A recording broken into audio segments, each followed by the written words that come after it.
Andy, Hi, how are we doing? we're very good, thanks. Good, good, good. Data Auto Mechanica, how's the show for you so far? Been good, yes. Yeah. It's always great to come to Auto Mechanica. Yeah. It's always great to be part of the event, and it's even better to be here with Ben. Yeah, indeed, indeed. We've enjoyed our time. Lots of people having chats with us. Where yesterday, we've already had a couple today, and we're delighted to have you with us. Actually, we actually got obviously the Ben bus, as you can see with us. On the road sort of health checks is something that is close to our heart, and we do amongst the automotive industry. We visit a lot of people as well, which is really, really nice. I want to specifically talk to you about that portion of it, the health check. Talk to us a little bit about you and your experience with that particular thing. Yeah, it's interesting that we start the conversation there, Zach, because this time last year at the show, I did a what was going to be a sort of a photograph opportunity of me going and having a health check, and as someone who's reasonably well known in the industry, I said it'd be a great idea if we had a photograph of me going in and having the health check. So while I was there, I had the health check. Yeah. I felt absolutely fine. I was literally 20 minutes from going on stage and doing one of my talks, and the opportunity presented itself. So in I went. And I went in and I met Mark, the nurse.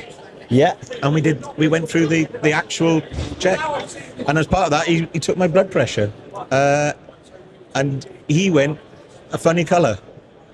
Really? And I saw the look on his face. I thought, that can't be great. And he said, do you feel all right, Ant? And I said, yeah, I feel great. He said, we're going to leave it 10 minutes. He said, have you got time? I said, yeah. I said, I've just about got enough time. Yeah. I said, I'd like to do that again just in case there's something wrong. Yeah. He said, I know you're going to do a talk in a second. Do you get nervous? I said, no, I've been doing it 20 years. I said, I really enjoy getting up on stage. Yeah. That's why I'm here. I really look forward to it. He said, have you ever heard of white coat syndrome? I said, no. He said, do you get nervous when you go to see the doctor? I said, no. I said, I never go. I said, nothing to be nervous about. He said, okay. So he took my blood pressure again. And then he showed me where it was, and it wasn't on the chart. No way. And he was quite concerned, far more concerned than I was, because amazingly, I felt totally normal. Yeah. And he basically was asking me whether or not I wanted to go to hospital, because he was suggesting that I should. So I was like, hang on, I'm on stage in a minute. I better nip off and go there. Wow. He said, please come back. So I went off, did my talk, usual sort of response. I loads of questions afterwards. It was a really good talk. I kind of, because I was so busy doing what I was doing, forgotten about what had been said before and where I was in terms of my blood pressure. But I remembered to go back, and he come back and he said, right, really need you to think about going to hospital. The words he used were, if you weren't sat in front of me, I would assume from your reading that you were lying on the floor having some sort of episode. You're joking. He said, your blood pressure is that high. He said, this is a real concern. So he said, go to your doctor, tell them you've had a check, get them to check it. So because I'm a man, well, at least last time I checked it was. I decided to take matters into my own hands. So I left it. Well, I didn't leave it. I already live a relatively good in terms of my lifestyle habits. I don't drink. I haven't drunk for a number of years. I don't smoke. I exercise. At that time, I was still swimming very regularly. I swam 1 kilometre every morning. Yeah. I have a reasonably good diet. I thought, well, there's not much else I can give up, apart from maybe cheese, and I'm not giving that up. I'm with you. Some things are too precious. So I thought, right, well, I'll look at sort of natural remedies, see if there's anything I do a bit more walking, change certain things in my diet, reduce my salt intake, eat slightly different foods in the belief that there's nothing really wrong with me. Right. I can get this under control. And what I did do, not that it wasn't advised, I was told to go and see my doctor. I thought, I'll get one of those blood pressure monitors and I'll monitor it at home. Yeah. And it was high. It was not off the charts as it was on the day. Yeah. But particularly, there are two readings, the top one and the bottom one. Particularly the bottom one was not great, and I knew it wasn't great. I'd done a bit of research at this point. And although I had a reasonable effect on the top reading, the bottom reading was stubborn. So I thought, right, I'll give this a good few months, because I just don't go to see that. We don't. We're so, and I'm no better than anyone else in this regard. So part of the reason why I volunteered to come and chat today, of course, is we think we're all right when we're not. And I've been told now by Mark that my blood pressure was pretty critical, and I'm still thinking I can cure it myself. So I was then at another event. I was at the Blend a couple of months later, and Mark came up and asked me if I'd seen my doctor, and of course I said no. And he said, right. He said, and I said what I was doing. He said, oh, it's great you're doing all those things. You really need to go and see your doctor. So I said, okay, I will. And I did. Right. Okay. Yeah, a full 8 months after. Right. Okay. After I first realised that I had a high blood pressure. Yeah. And I suppose, illuminating for me. Everyone says you can't get a doctor's appointment. Everyone tells me there's no point. And I was of that belief. My doctor, to get an appointment with my surgery, you send a little online message and they get back to you. So I sent them the message with my recorded, so I've been taking it and recording my blood pressure over a period of months. And I said what my average was, and these were the last 10 readings. And I sent it off, and I got in the car to drive to my place of work. And I didn't get there, and my doctor rang me. Wow. That was the kind of concern. That kind of sort of reiterated in my mind how important this might be. Yes. And he said, can you come to the surgery? I said, when? He said, now. Oh my word. So I turned around. Yeah, it's not far. Yeah. And he said, right, we need to do some tests. Yeah. He said, we need to do blood tests, and we need to get a measurement of your blood pressure with one of our machines, not your home one, to ensure that it is what it is. And that's what they did, and they immediately started me on a course of treatment. Wow. Immediately. Yeah. And then to begin with, I had a check every week, and then I'd have bloods every fortnight, because the tablets they can affect other things depending on what course of treatment. Yeah. And basically, over the next 2 months, because it's not been that long, so it was 8 months. So then it's nearly been, it's a year. Okay. So I've been on the tablets now 2 months. Yeah. We've got it into a normal level. Right. Once they got me on the right type of tablet, which I've been on for 2 months, they're still playing with the dose. Yeah. Because you really want to be on as little as possible to get the result that you want, so it doesn't impact in other areas. And we also found out I was pre-diabetic, and other things that have come from taking responsibility, I suppose, for my own health. Yeah. And taking heed of the advice I was given. Yeah. What I will say is amazing about the entire thing, from start to finish, is one, I went to the doctor. That is pretty amazing. Secondly, is that I feel no different. Right. So if there's a story about when to have a health check, is just have one. Doesn't matter if you feel all right or you don't feel all right. If you have symptoms, if you're not feeling yourself, it's probably too late. Yeah. You probably should have already had one. And I think that's the message I want to try and get people to understand. Yeah. Is my blood pressure is now at normal levels. Yeah. However, I feel exactly the same as I did 12 months ago. When you got that. And my doctor's attitude to me, and I think this is, I deserve it, I think, is he was so angry with me. I'd known for 8 months that I had stage 2, possibly stage 3 hypertension. Wow. And I hadn't, in his eyes, done anything about it. Yeah. In my eyes, I was doing something about it. Yeah. I was trying to fix it. I'm a mechanic. That's what I do. Yeah, yeah. So I thought I'd fix myself. Yeah. But clearly it wasn't working. And when I realized I wasn't fixing it, then I went. And in my eyes, I was missing out I was missing out a stage of the process unnecessarily. Yeah. The NHS is under pressure. I thought, well, I won't go there and get told to do all these things. I'll do all those things first. If it doesn't work, I'll go there. If it works, I won't have to go. Yeah. That's how I felt about it. My doctor saw it very differently. He actually said to me, and it's a bit weird because he's a lot younger than me, and he's looking me straight in the eyes and going, Andrew, you're not taking your health very seriously. And I thought I was. Yeah. But it is clearly, his demeanour suggested that I had made a bad decision. And I suppose that's the message. Even if you feel okay, certainly if you're of a certain age, and I'm 54, I don't mind telling people. I know I only look 30. Yeah. But if you're in and around is sort of the age where things start to fall off, get the health check. Ben will come out and do it at your place of work. Yeah. Even if that's not, you don't want to involve Ben and do it that way, you can book this in your local health. Whatever your surgery is. There are wellness clinics everywhere. Yes. It's better to treat before than cure. And that's the message. And it's, don't wait until you feel ill, because I feel no different. And my doctor calls high blood pressure the silent killer. There are no symptoms until you have them, and by then it's too late.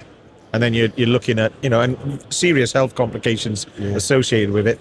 I now know what all of those things are because I looked into it, and I knew it was serious, but I didn't take action soon enough. Obviously, my doctor's response and attitude tells the story.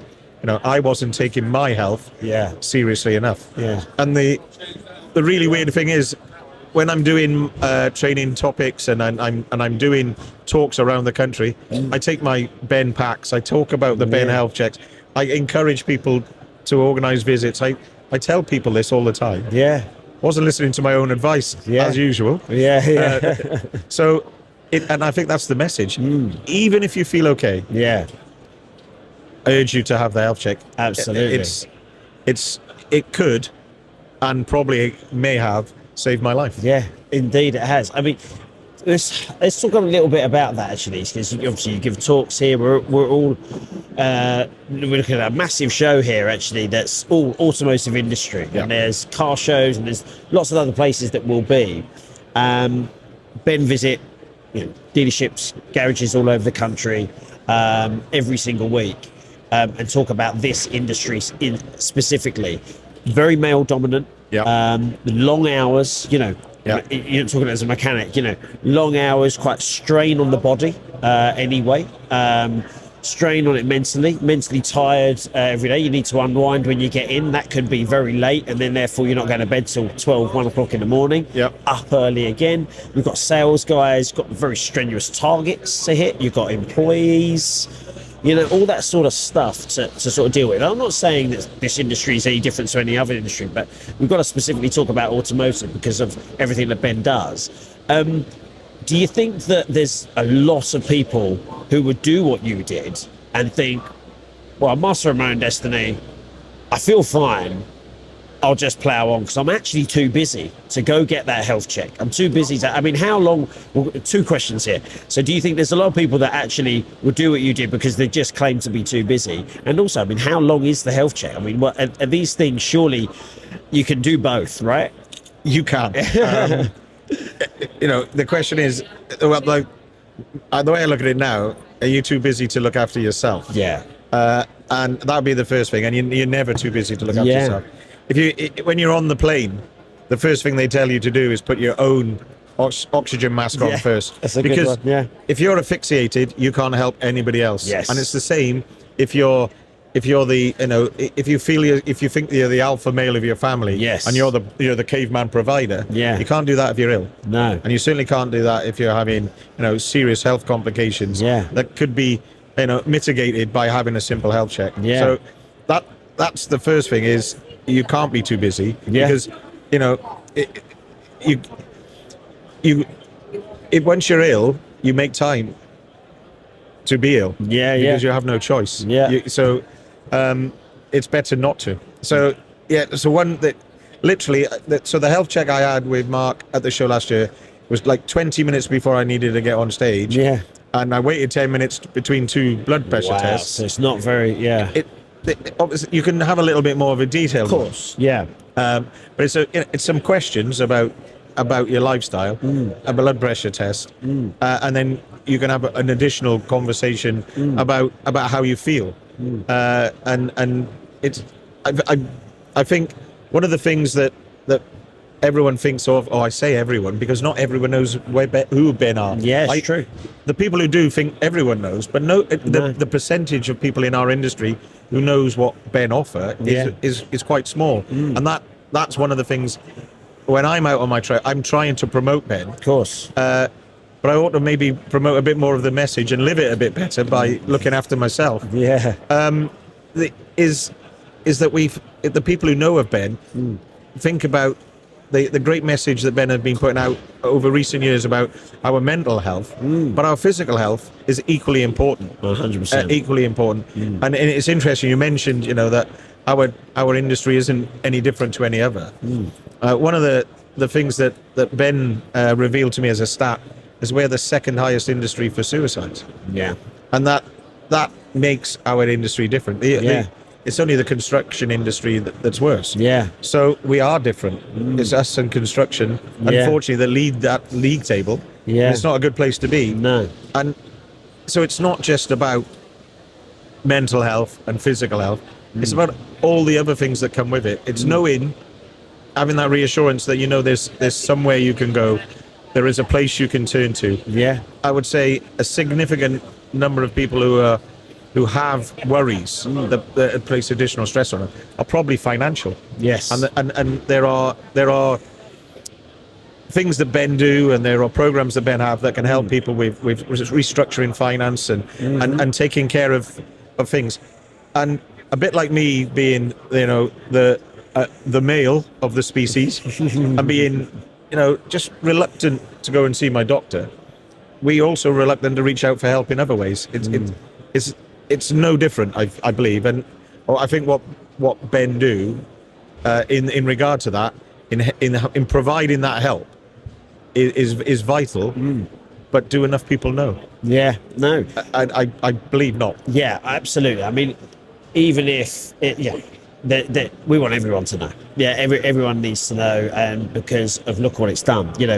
I had another person who sat exactly where you were talking about addiction and the amount of help that he got from Ben, and now it's shaped his life 3.5 years sober. So, and then we've got yourself giving a completely different example of how it shaped it and how now you're passing that message on. I wanted to talk to you about that actually. So now I can already hear how you live your life and the advice you've got for other people. So friends and family, not necessarily in the automotive industry, but definitely colleagues and people like that in the industry as well.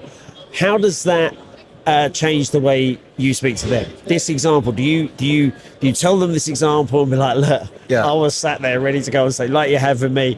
I mean, some of these people might be like, I'm very similar, I think, to you. I think I would have left it. I do. I think I would have left it until someone said go, and I had to go. I have to go do it. But there's a lot of people like us out there. So how do you sort of convey that message to them to get a regular health check? It's difficult because we are stubborn. We are reluctant to do it. I've weirdly, I think it just highlighting the message. Is even if someone doesn't do anything with it, I've sowed a seed. And that seed hopefully grows. It's like repetition, right? And if enough people, if the message is repeated enough time and enough people get that message, what will happen is there may be other events around them. So in the 12 months since I had the health check, a number of people close to me have had heart attacks. There's been a number of people who've had strokes that have sort of, if you like, further nudged. It's all just a gentle push, and I think it's just that once you're aware, and let's be fair, your health is your responsibility. Of course. That's what my doctor says. And he says, I'm not here to drag you down here. He said, so and I think it's just that message. If enough people say it to enough people care about other people, because that's what we have to ultimately do is care about the people around us. Of course, yeah. Whether we see them every day or once a year at a show, or we might reach out to people as I do, sort of weekly online.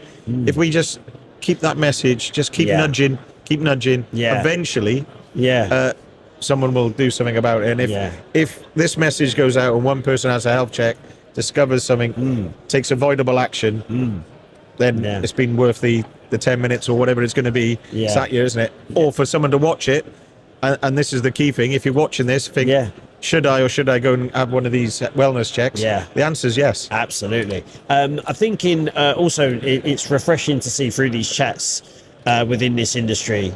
I mean, I worked in a used car dealership, and I think the person at the top had suffered with a number of things, and you could see that was sort of filtered down into his employees and filtered down into his workforce, that actually that person's a lot more empathetic. So I was actually working for someone who was a lot more empathetic to people's struggles, whether it be physical, we had someone who genuinely had physical ailments, high blood pressure. He had something they were unable to diagnose for a long time. He had to have a lot of appointments, a lot of checkups, and he had a real patient person at the top of the tree that was looking out for him and letting him go to these appointments. We also had people that struggle with mental health and stuff. He actually pushed Ben to them. So does you going through what you've been through, and also an advocate of Ben, does it make you a more empathetic sort of boss, a colleague, a friend? Absolutely. It's a knock-on effect.